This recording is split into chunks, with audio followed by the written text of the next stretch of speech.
ಇವತ್ತು ಸುಧಾಳ ಹೊಸದಾಗಿ ಮದುವೆ ಆಗಿತ್ತು. ಅದಕ್ಕಾಗಿ ಅವಳ ಫಸ್ಟ್ ನೈಟ್ ಆಗಿ ತುಂಬ ಎಕ್ಸೈಟೆಡ್ ಇದ್ದು ಅವಳ ಗಂಡ ಅರವಿಂದ್ ರೂಮ್ಗೆ ಬರಲು ತುಂಬ ತಡ ಮಾಡುತ್ತಾನೆ.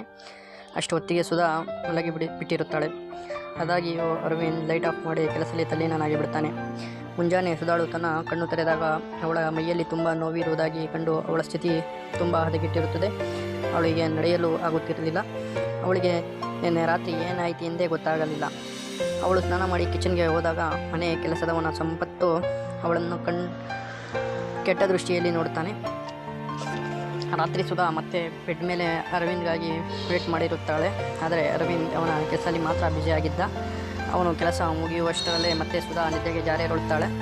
ಮತ್ತು ಹೀಗೆ ಕೆಲವು ದಿನಗಳು ಕಳೆಯುತ್ತವೆ. ಸುಧಾ ಮತ್ತು ಅವನ ಗಂಡ ಅರವಿಂದ್ ದೂರವಾಗಿಯೇ ಉಳಿಯುತ್ತಾರೆ.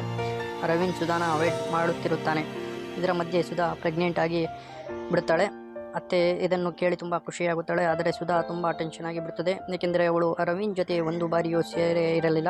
ಇದರ ಮಧ್ಯೆ ಸುಧಾ ಒಂದು ರಾತ್ರಿಯಲ್ಲಿ ಎದ್ದು ಏನು ನೋಡುತ್ತಾಳೆ ಎಂದರೆ ಅವಳು ದಿಗ್ಭ್ರಮೆಯಾಗುತ್ತಾಳೆ.